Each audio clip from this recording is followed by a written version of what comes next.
My name is April, and I'm going to be reading I Lost My Tooth in Africa by Penda Diakate and illustrated by Baba Wagué Diakate.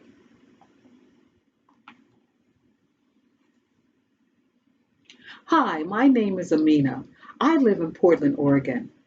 Today we're flying to Africa to visit my father's family in Bamako, Mali. Africa is very far from our home in Portland. It takes 2 days, 3 planes, and 3 different continents to get there. Right before landing in Mali, I discover I have a wiggly tooth. My dad says if you lose your tooth in Africa, put it under a gourd, and you will get a chicken from the African tooth fairy. I really want to lose my tooth in Africa, so I try tricks with my tongue to help it come out faster, but nothing happens.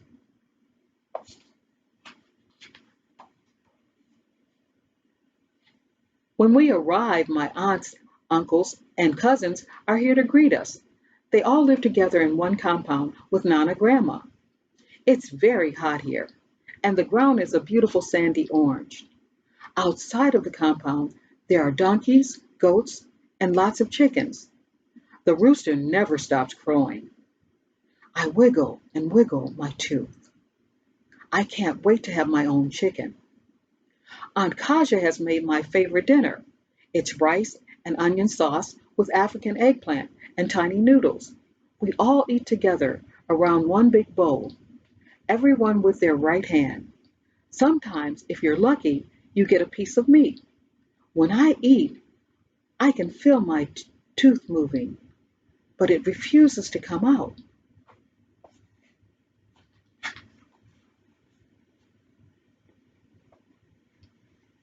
By evening, the world begins to quiet down. The family is home, and neighbors come to greet us. The stars shine brightly, and the moon glows like a street lamp. Friends sit in groups in the courtyard, playing games and telling stories and braiding hair. Sometimes Grandma Nana sings songs. In the sky, as the sky darkens, I climb into my bamboo bed, and after a few stories from my dad, I drift off to sleep. I hope my tooth doesn't fall out at night.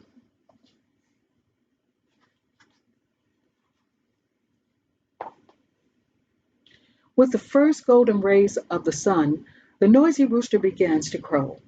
Caw, caw, ray, caw. It's time to get up.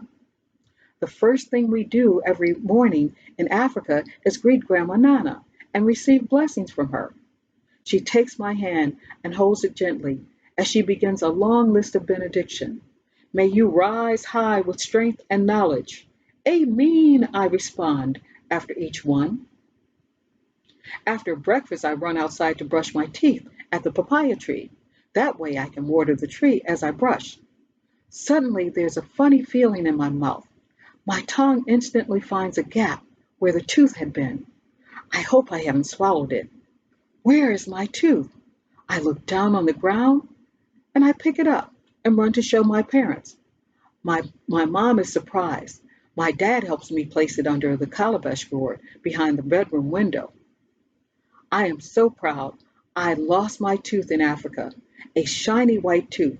Soon I will have a chicken of my very own.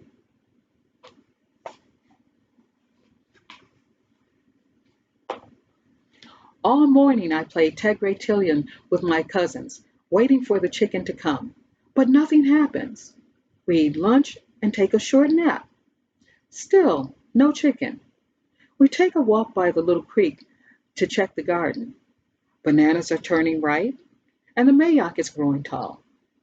We huddle together to watch a busy weaver bird building its hanging nest in a palm tree. When we get home, it's already time for us to take our bucket baths. The day is almost finished, but no chicken has come. Finally, I go to take back my tooth. I feel sad. Maybe the African tooth fairy has forgotten.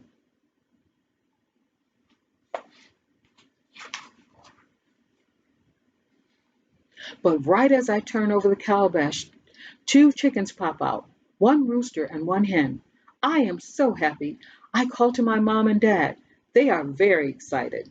Dad says the rooster is more black than white. Mom says the hen is more white than black.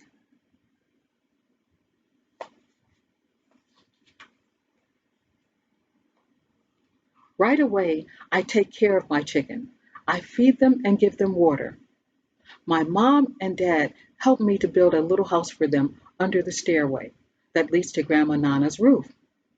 We make adobe bricks and stack them on top of one another. Then we find an old sheet of tin to use as a roof. Early one morning, I open up my chicken coop, and there I see them, white oval eggs. They in the nest in the dirt. I shout, Shake Ali, Shake Ali, eggs, eggs. Uncle Matabu says that means that the chicks will hatch in 21 days. I wonder if I will see them before I leave.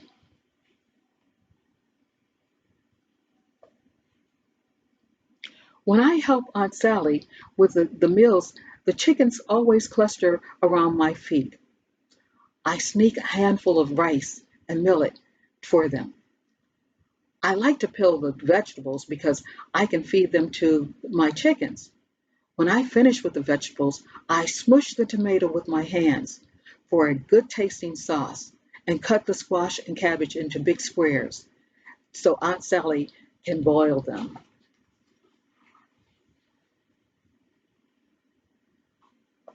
Later that day, my hen has laid more eggs. That makes me smile because I know that my chickens are happy in our house. One evening, the hen is squawking, and I run outside. The pheasant is trying to steal her eggs. I shoo it away. That pheasant is very crafty and very fast.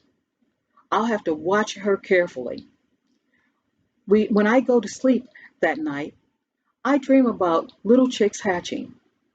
I'm getting excited to see what they will look like.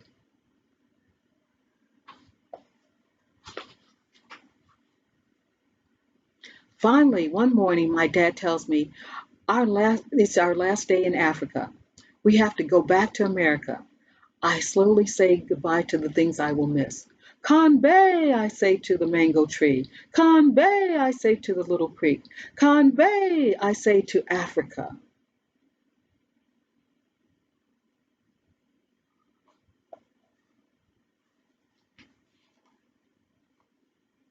When the time comes to leave, I am sad.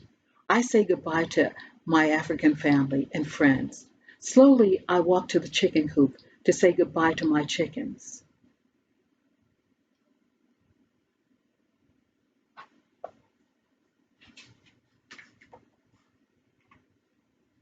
Then I see it. An egg, it's hatching. A tiny wet chick peeks out from a white egg. Shaden, Shaden, I shout. Chicks, chicks. Everyone comes to see. They all congratulate me.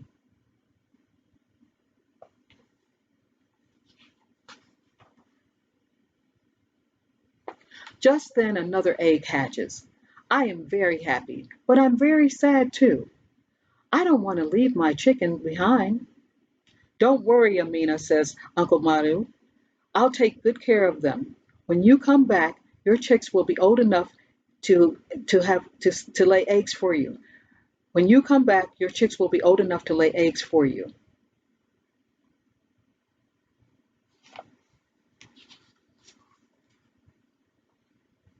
I smile so big that you can see the empty space where my tooth is missing. And right away, I begin to count the days until we come back to Africa.